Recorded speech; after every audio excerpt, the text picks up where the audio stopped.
Dunia Sophie. Bab 5, Demokritus. Sophie meletakkan kembali seluruh halaman ketikan dari filosof yang tak dikenal itu ke kaleng kue dan memasangkan tutupnya. Dia merayap keluar dari sarang dan berdiri sejenak memandang ke seberang taman. Dia memikirkan apa yang terjadi kemarin. Ibu menggodanya tentang surat cinta lagi saat sarapan pagi ini. Dia berjalan dengan cepat menuju kotak surat untuk mencegah agar hal yang sama tidak terjadi lagi hari ini. Mendapatkan 2 surat cinta 2 hari berturut-turut akan 2 kali lebih memalukan. Ada satu lagi amplop putih. Sophie mulai melihat pola pengiriman itu. Setiap sore dia akan menemukan sebuah amplop coklat besar. Sementara dia membaca isinya, sang filosof akan menyelinap ke kotak surat dengan amplop putih kecil lainnya. Maka kini Sophie akan dapat mengetahui siapa dia. Sophie dapat melihat jelas kotak surat itu dari kamarnya. Jika berdiri di jendela, dia akan melihat sang filosof misterius. Amplop-amplop putih itu tidak mungkin muncul begitu saja dari udara. Sophie memutuskan untuk berjaga-jaga pada hari berikutnya. Besok hari Jumat, dan dia akan menikmati seluruh akhir pekan nanti. Dia naik ke kamarnya dan membuka amplop. Hanya ada satu pertanyaan hari ini, tetapi yang ini lebih konyol jika dibandingkan dengan 3 pertanyaan sebelumnya. Mengapa Lego merupakan mainan paling cerdik di dunia? Pada awalnya, Sophie sama sekali tidak yakin dia setuju dengan kalimat itu. Bertahun-tahun sudah lewat sejak dia bermain-main dengan balok-balok plastik kecil itu. Lagi pula, dia tidak dapat memahami sama sekali kaitan apa yang mungkin ada di antara Lego dan filsafat. Tapi, dia adalah murid yang patuh. Di rak paling atas lemari dindingnya, dia menemukan satu tas penuh balok-balok Lego dalam segala bentuk dan ukuran. Untuk pertama kalinya, setelah waktu yang sangat lama, dia mulai menyusun balok-balok itu. Selagi dia bekerja, beberapa gagasan mulai masuk ke dalam pikirannya mengenai balok-balok tersebut. Mereka mudah disusun, pikirnya. Meskipun berbeda, mereka semua cocok satu sama lain. Mereka juga tidak dapat pecah. Dia tidak bisa mengingat pernah melihat balok Lego yang pecah. Semua baloknya tampak sama cemerlang dan sama barunya seperti pada hari barang tersebut dibeli bertahun-tahun lalu. Yang paling hebat adalah bahwa dengan Lego, dia dapat membangun beraneka bentuk. Dan kemudian dia dapat memisahkan balok-balok itu dan menyusun sesuatu yang lain lagi. Apalagi yang dituntut orang dari sebuah mainan. Sophie memutuskan bahwa Lego memang dapat disebut mainan paling cerdik di dunia. Tapi apa kaitannya itu dengan filsafat? Tidak terjangkau oleh pikirannya. Dia hampir selesai menyusun sebuah rumah boneka yang besar. Meskipun sangat benci mengakuinya, dia yakin belum pernah merasakan kesenangan sebesar ini selama bertahun-tahun. Mengapa orang-orang berhenti bermain ketika mereka bertambah dewasa? Ketika ibunya tiba di rumah dan melihat apa yang telah diperbuat Sophie, dia berkata tanpa berpikir, "Sungguh menyenangkan. Aku senang sekali kamu belum terlalu besar untuk bermain." "Aku tidak sedang bermain," Sophie menyahut dengan marah. "Aku sedang mengerjakan eksperimen filsafat yang sangat rumit." Ibunya mengeluh. Barangkali dia sedang memikirkan kelinci putih dan topi pesulap. Ketika Sophie tiba dari sekolah hari berikutnya, ada beberapa halaman lagi untuknya dalam sebuah amplop coklat yang besar. Dia membawanya naik ke kamarnya. Dia tidak sabar untuk membacanya. Tapi pada saat yang sama, dia harus memusatkan pandangannya ke kotak surat. Teori atom. Ketemu lagi denganku, Sophie. Hari ini kamu akan mendengar filosof alam besar yang terakhir.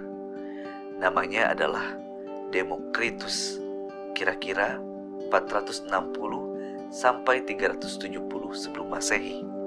Dia berasal dari kota kecil Abdera di pantai utara Aegea.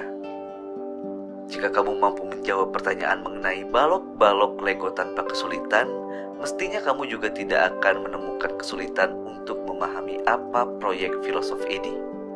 Demokritus setuju dengan para pendahulunya bahwa perubahan-perubahan alam tidak mungkin disebabkan oleh kenyataan bahwa segala sesuatu sungguh-sungguh berubah. Oleh karena itu, dia beranggapan bahwa segala sesuatu dibuat dari balok-balok tak terlihat yang sangat kecil yang masing-masing kekal dan abadi. Demokritus menamakan unit-unit terkecil ini atom. Kata atom berarti tak dapat dipotong. Bagi Demokritus adalah sangat penting untuk menekankan bahwa bagian-bagian pokok yang membentuk segala sesuatu tidak mungkin dibagi secara tak terhingga menjadi bagian-bagian yang lebih kecil lagi. Jika ini mungkin, mereka tidak dapat digunakan sebagai balok-balok pembentuk. Jika atom selamanya dapat dipecah menjadi bagian-bagian yang lebih kecil, alam akan hancur bagaikan sup yang kebanyakan air. Lagi pula, balok-balok alam itu pasti kekal, sebab tidak ada sesuatu yang muncul dari ketiadaan. Dalam hal ini, dia setuju dengan Parmenides dan orang-orang Elea. Juga, dia percaya bahwa semua atom itu keras dan padat. Namun mereka tidak mungkin sama. Jika semua atom itu identik, masih belum bisa didapat penjelasan yang memuaskan tentang bagaimana atom-atom itu dapat menyatu untuk membentuk segala sesuatu, sejak dari bunga madat dan pohon zaitun hingga kulit kambing dan rambut manusia. Demokritus percaya bahwa alam terdiri dari atom-atom yang jumlahnya tak terhingga dan beragam, sebagian bulat dan mulus, yang lain tak beraturan dan bergerigi. Dan justru karena saling berbeda, mereka dapat menyatu menjadi berbagai bentuk yang berlainan. Namun, meskipun jumlah dan bentuk mereka mungkin tak terbatas, mereka semua kekal, abadi, dan tak terbagi. Jika sebuah benda, sebuah pohon atau seekor binatang misalnya mati dan hancur, atom-atomnya terurai dan dapat digunakan lagi untuk membentuk benda-benda yang lain. Atom bergerak acak di angkasa, tapi karena mempunyai kait dan mata kait, mereka dapat menyatu untuk membentuk segala macam benda yang kita lihat di sekeliling kita. Maka kini, kamu tahu apa maksudku dengan balok-balok Lego. Mereka mempunyai sifat yang kira-kira sama seperti yang dinamakan atom oleh Demokritus, dan itulah yang membuat mereka sangat gampang untuk disusun. Pertama dan terutama, mereka tidak dapat dibagi. Selanjutnya, mereka mempunyai bentuk dan ukuran yang berbeda-beda. Mereka padat dan kedap. Mereka juga mempunyai kait dan mata kait sehingga dapat disambung-sambungkan untuk menyusun bentuk apa saja. Sambungan-sambungan itu nanti dapat dilepas lagi sehingga bentuk-bentuk baru dapat disusun dari balok-balok yang lama. Kenyataan bahwa dapat digunakan berkali-kali itulah yang membuat Lego begitu populer.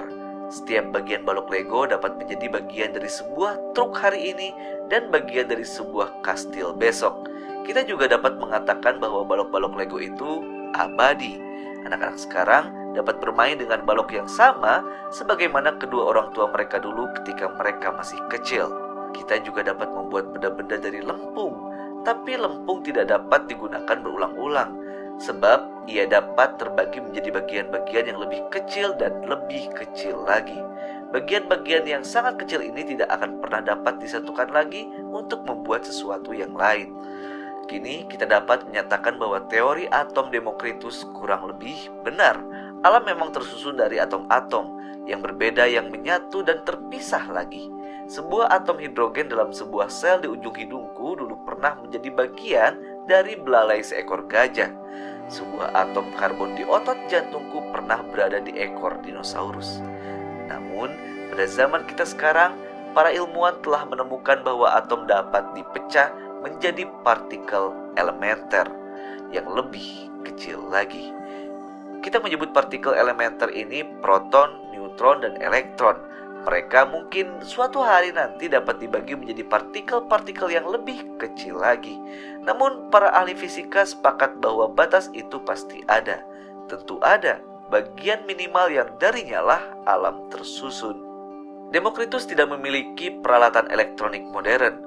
Satu-satunya peralatan yang dimilikinya hanyalah otaknya. Namun penalaran membuatnya tidak mempunyai pilihan.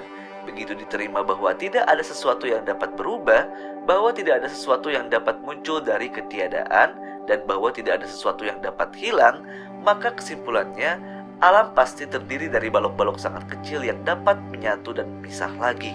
Demokritus tidak percaya bahwa kekuatan atau jiwa yang dapat ikut campur dalam proses alam. Satu-satunya benda yang ada, dia yakin, adalah atom dan ruang hampa. Karena dia tidak mempercayai apapun kecuali benda-benda material, kita menyebutnya seorang materialis. Menurut Demokritus, tidak ada desain yang disengaja dalam gerakan atom. Di alam, segala sesuatu terjadi secara mekanis saja. Ini tidak berarti bahwa segala sesuatu terjadi secara acak, atau segala sesuatu mau tak mau mematuhi hukum-hukum yang pasti. Segala sesuatu yang terjadi mempunyai penyebab alamiah, yaitu penyebab yang menyatu dalam benda itu sendiri. Demokritus pernah mengatakan bahwa dia lebih suka menemukan penyebab alam yang baru daripada menjadi Raja Persia. Teori atom juga menjelaskan persepsi indera kita. Menurut Demokritus, jika kita merasakan sesuatu, itu karena gerakan atom di angkasa. Ketika aku melihat bulan, itu karena atom-atom. Bulan menyusupi mataku. Tapi lalu bagaimana dengan jiwa? Mestinya tidak mungkin ia terdiri dari atom, dari benda-benda material. Tentu saja mungkin. Demokritus yakin bahwa jiwa tersusun dari atom-atom jiwa yang halus dan bulat. Jika seorang manusia meninggal, atom-atom jiwa terbang ke segenap penjuru dan selanjutnya dapat menjadi bagian dari formasi jiwa yang baru. Ini berarti bahwa manusia tidak mempunyai jiwa kekal. Suatu keyakinan lain yang banyak dipercaya orang sekarang ini, mereka percaya seperti Demokritus bahwa jiwa ada hubungannya dengan otak dan bahwa kita tidak mungkin memiliki bentuk kesadaran apapun begitu otak hancur. Teori atom Demokritus menandai berakhirnya filsafat alam Yunani untuk saat ini. Dia setuju dengan Heraklitus bahwa segala sesuatu di alam ini mengalir, sebab bentuk-bentuk itu datang dan pergi. Namun di balik segala sesuatu yang mengalir itu, ada beberapa benda yang kekal dan abadi yang tidak mengalir. Demokritus menyebutnya atom.